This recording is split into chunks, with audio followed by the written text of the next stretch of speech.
Okay, good day, class. So this is the discussion of the Module 5, Lesson 1. So medyo taas-taas yun ni siya. So naatay Part 1 and Part 2. Module 5 is entitled Logic. And in this module, naatay upat ka lessons. So the first lesson is the logic statements and quantifiers. Second is the truth tables, equivalent statements, and tautologies. Lesson 3, the conditional and the biconditional. And last lesson is the conditional and related statements. These are the learning outcomes that you must attain after you have completed this module. And just a brief introduction, class. It is not easy to summarize in a few paragraphs the subject matter known as logic. So, taas-taas jud kayo ni siya nga topic. So, but I hope nga ako ang ipang discuss karon is masabtan ninyo bahalag ang concept lang gyud. So for lawyers and judges, logic is the science of correct reasoning. They often use logic to communicate more effectively, construct valid arguments, analyze legal contracts, and make decisions. Law schools consider a knowledge of logic to be one of the most important predictors of future success for their new students. So this is the first lesson, the logic statements and quantifiers. One of the first mathematician class to make a serious study of symbolic logic was Gottfried Wilhelm Leibniz. So timan ina ninyo si Leibniz. So he tried to advance the study of logic from a merely philosophical subject to a formal mathematical subject. And he never completely achieved this goal, but naa si Augustus de Morgan and George Boole. Pero mas famous si George Boole, class. And they contributed to the advancement of symbolic logic as a mathematical discipline. So kani si Boole, class, he is from England and he was born in the year 1815. He was raised in poverty, but he was very industrious and had learned Latin and Greek by the age of 12. So, bright na gid kayo ni siya. So,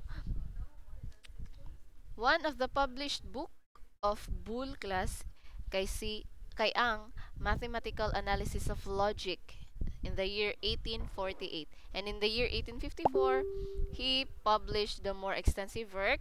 So, another na pud nga book, An Investigation of the Laws of Thought.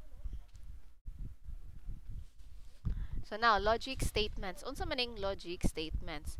So every language, class, it contains different types of sentences. Natay statement, questions, and commands.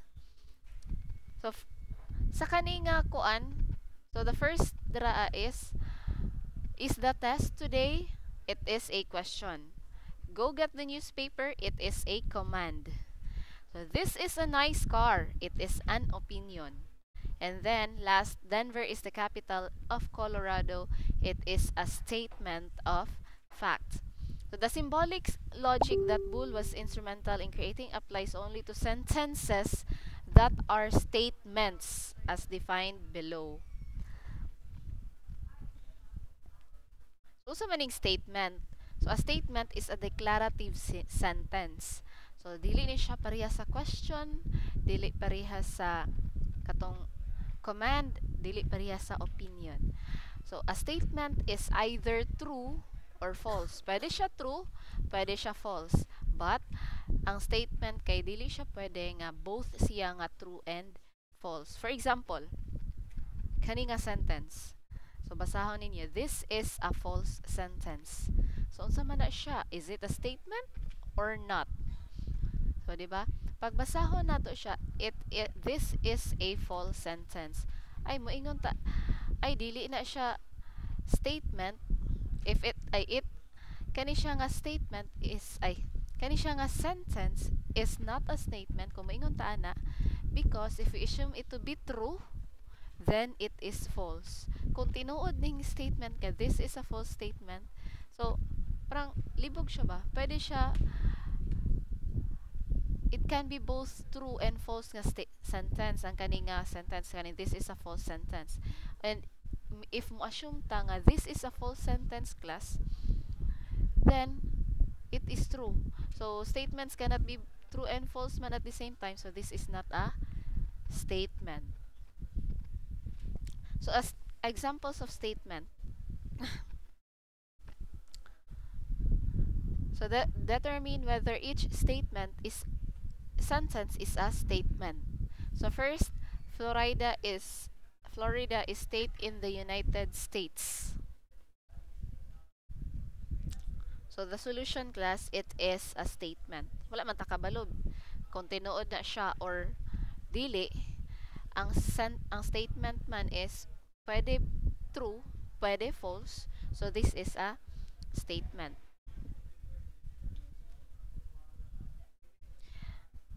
So next, how are you? It is not a statement, it is a question. It is not a declarative sentence. Thus, it is not a statement. Number 3, so 9 raised to 9 plus 2 is a prime number. So wala ta kabalo unsay answer ana. Wala ta kabalo kung prime number siya. So it can be false, it can be true sentence. So however, kabalo ta nga ang answer ana is a number or a whole number larger than 1. So pwede siya prime number, pwede siya dili. And di ba, a statement can either be true or false. So this sentence is a statement. Last is x plus 1 is equal to 5. So kani siya, it is a statement, but it is an open statement. Ngano man, it is true lang if the value of x is 4. But mahimo siyang false kung other than 4, ilisa ng x og 1, 2, 3. So pwede siya ma-false statement, but it is still a statement. So now kani another example. So open the door. So unsa man na siya, it is a command. 7055 is a large number. So kato siya is para ay kuan man na opinion. So 7055 is a large number, opinion. In the year 2024, the President of the United States will be a woman. And last, x is greater than 3, it is still a statement. Now, let us specify kung unsa ang statement. So, natay simple statement, natay compound statement. So, naman sa English ninyo ang subject, no? A simple statement is a statement that conveys one single idea. So, isa ka subject, isa ka predicate. Ang compound statement naman, so duha ka simple statement, gi-sagol. Or two or more statements, gi-sagol. Now, connecting simple statements with words and phrases such as and, or, if, kaniha sa kaninga topic, sa kaninga logic, kaning and, or, if, then, og if and only if creates a compound statement. So, kana sila, pwede na to gamiton as conjunctions.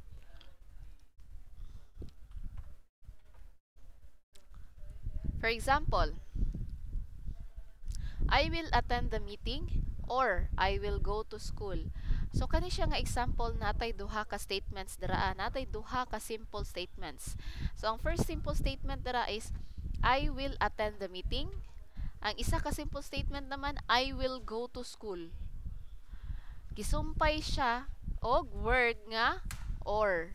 So ang word nga or dira is the connective for the two simple statements. So this statement is a compound statement.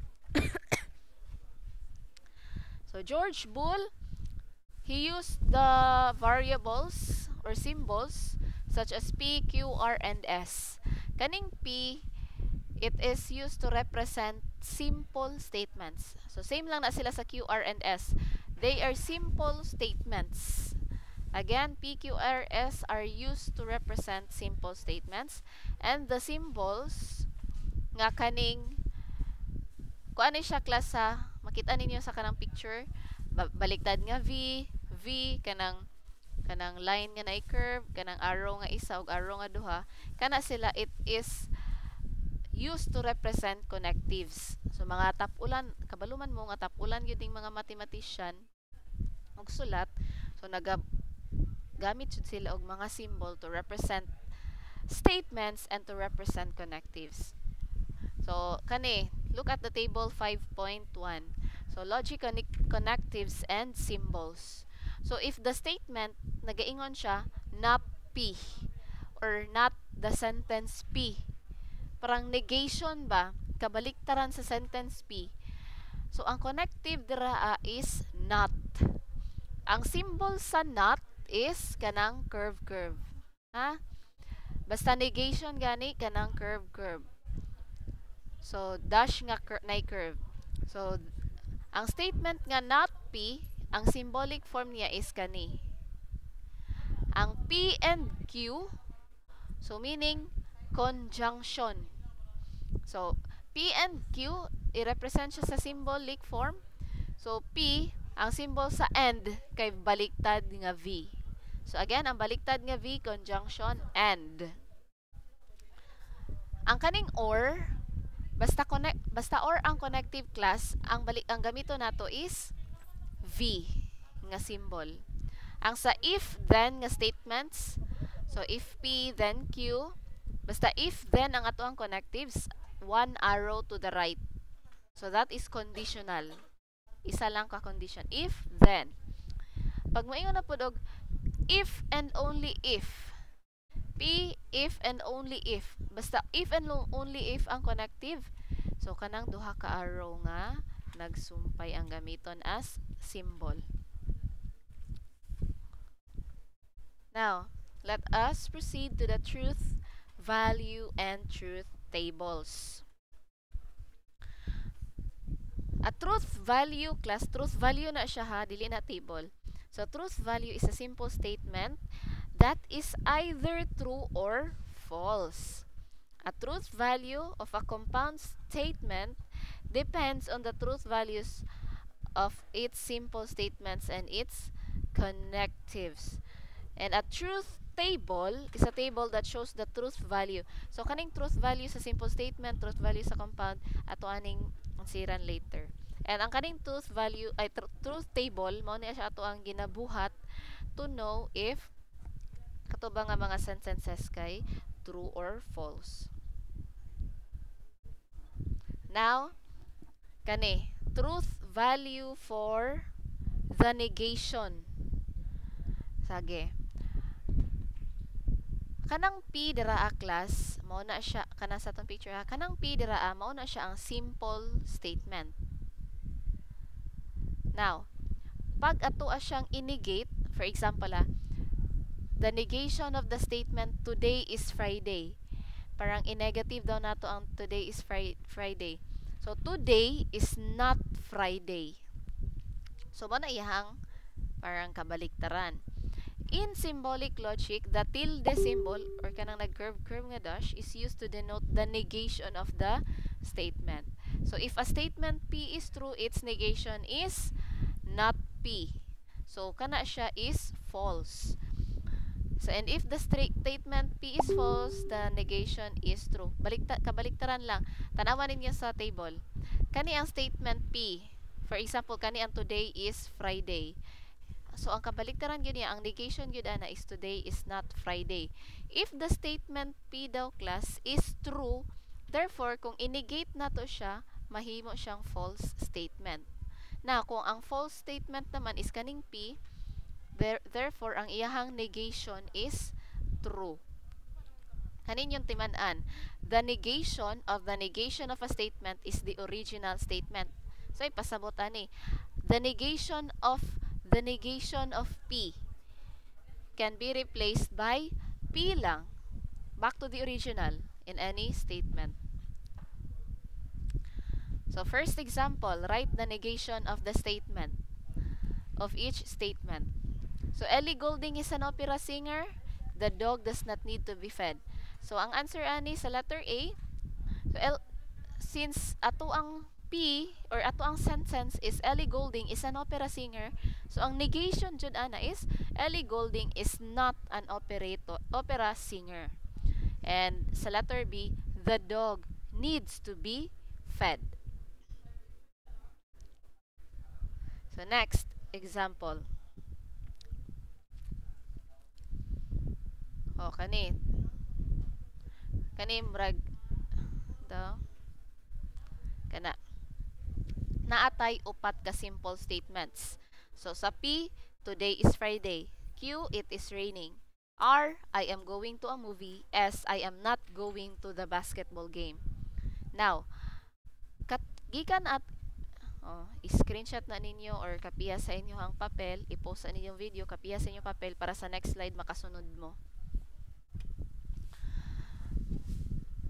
So, sa gamit ang kani nga mga simple statements class, we will write the following compound statements in symbolic form. So, in symbolic ha. So, letter A, and sira nato ni, today is Friday and it is raining. Mo ni ang letter B. Basahin niyo, it is not raining and I am going to a movie. C, I am going to the basketball game or I am going to a movie. And D, if it is raining, then I am not going to the basketball game. Class, dili na multiple choice ha. Kana sila tanan ato ang anseran. Kung kabantay mo sa mga statements dira mao ni siya tong given kaganina. No, dara kanang P, Q, R, and S.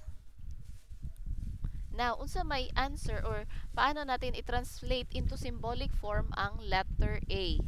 So, today is Friday, di ba? It represents the sentence P. Today is Friday and it is raining. Di ba? Basta and, ang atong gamiton nga symbol ato is katong baliktad nga V, tapos it is raining. Q. So, unsa man ato ang symbolic form ana? Oy, Q na siya class ha, dili na G. So, ing ana, P and G. Next, it is not raining.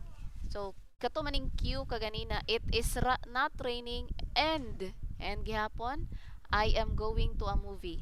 So, letter Q and R.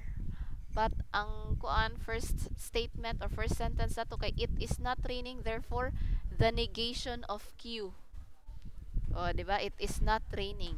So negation of Q, baliktad nga V, tapos I am going to a movie katong R. To ingana. I hope nasabtan ninyo. And then kani kamo nay basa sa uban, but mao ni ang answers. So, kaning sa letter C, the negation of S. Unsa day ni siya? Ang I am going to a basketball game. So, ang S man kay I am not going to the basketball game. So, ang negation ana gyud is I am going. Bantog natay negation nga S dira. Or, so V, or man na siya, then I am going to a movie. And ang last class is if then man to nga statement, di ba? If it is raining, then I am not going to the basketball game. So, kana ang answer. Q, R, O, S. Next.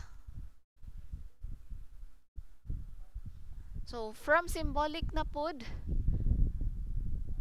ay from ingani lang day gihapon, statements, isulat na nato diretso ay kung kaganina ingani nga statements natay given P, Q, R, and S, basahag yun na ninyong tarong and sabta kay basig ma-interchange ninyo ba imbis walay not gibutangan ninyong not. So P, Q, R, S. So ang given na po diri kay kaning symbolic. So sa letter A, Q and P, diba baliktad nga V is and. So, Q and P. Ang sabi ni Q. So, the game will be shown on CBS and the game will be played in Atlanta. Mo nang answer sa letter A. Oh, di ba? Now, the negation of R and S. So, negation of R and S.